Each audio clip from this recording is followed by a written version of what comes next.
क्या आपके जीवन में बाधाएं आ रही हैं? क्या आप अपने भाग्य को और अधिक मजबूत बनाना चाहते हैं? अगर हाँ, तो रत्न आपकी कुंडली में छुपी कमजोरियों को दूर करने का एक प्रभावी उपाय हो सकते हैं। लेकिन क्या हर कोई किसी भी रत्न को पहन सकता है? नहीं।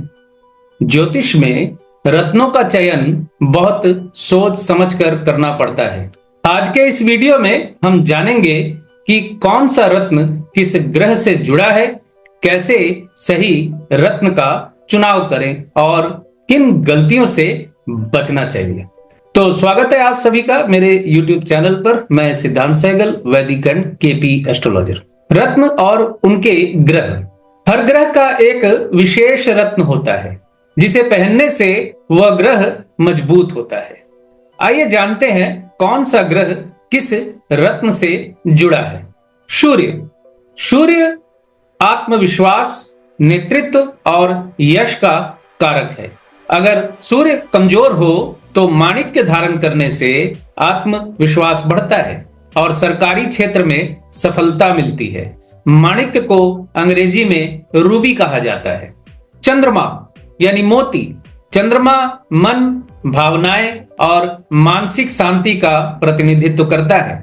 अगर मानसिक तनाव रहता है या चंद्रमा कमजोर है तो मोती धारण करने से फायदा होता है। मंगल यानी मार्स। मूंगा, रेड कोराल। मंगल ऊर्जा, साहस और आत्मविश्वास देता है। अगर आपकी कुंडली में मंगल कमजोर है तो मूंगा धारण करने से जीवन में संघर्ष कम हो सकता है या आपके अंदर संघर्ष करने की शक्ति बढ़ सकती है। बुध यानी मरकरी। पन्ना यानी एमराल्ड, यानी अंग्रेजी में पन्ना को एमराल्ड कहते हैं। बुध बुद्धिमत्ता, व्यापार और संचार क्षमता को प्रभावित करता है। व्यापार में सफलता के लिए पन्ना पहनना लाभकारी होता है। गुरु जुपिटर। पुखराज येलो सैफायर, यानी पुखराज का अंग्रेजी नाम येलो सैफायर है। गुरु ज्ञान, धन और धार्मिकता का कारक है। अगर गुरु कमजोर हो तो पुखराज पहनने से भाग्य में वृद्धि होती है। शुक्र यानी वीनस। हीरा, डायमंड या सफेद ओपल। शुक्र भौतिक सुख संपत्ति और आकर्षण का कारक है। अगर शुक्र कमजोर हो तो हीरा या ओपल धारण करना फायदेमंद होता है। हालांकि ओपल के पक्ष में मैं नहीं रहता, मैं हीरा ही सजेस्ट करना चाहता हूं आपको। शनि यानी सैटर्न।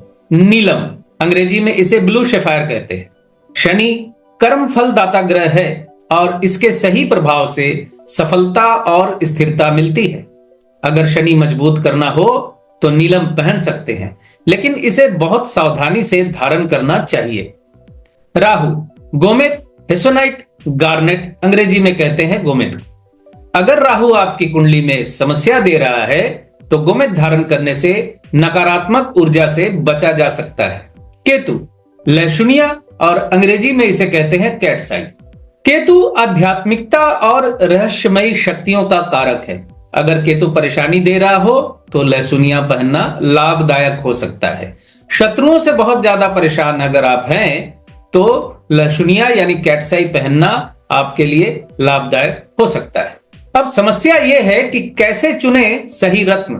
जन्म कुंडली का विश्लेषण करें। रत्न पहनने से पहले किसी अनुभवी ज्योतिषी से अपनी कुंडली का विश्लेषण करवाएं। गलत रत्न पहनने से फायदे की जगह नुकसान भी हो सकता है।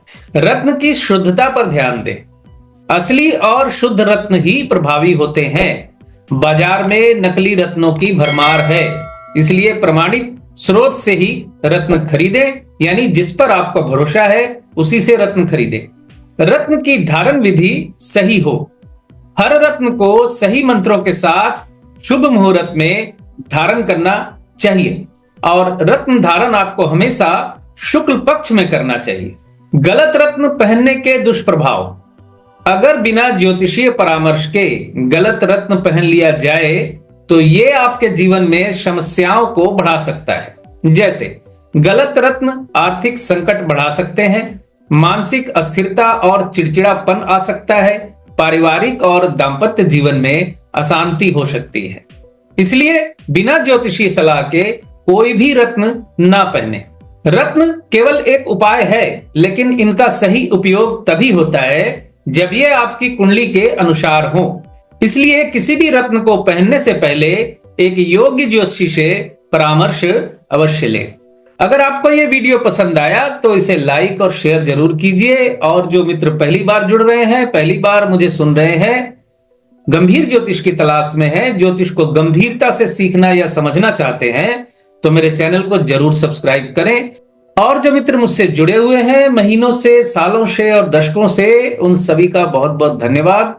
खुश रहें, स्वस्थ रहें।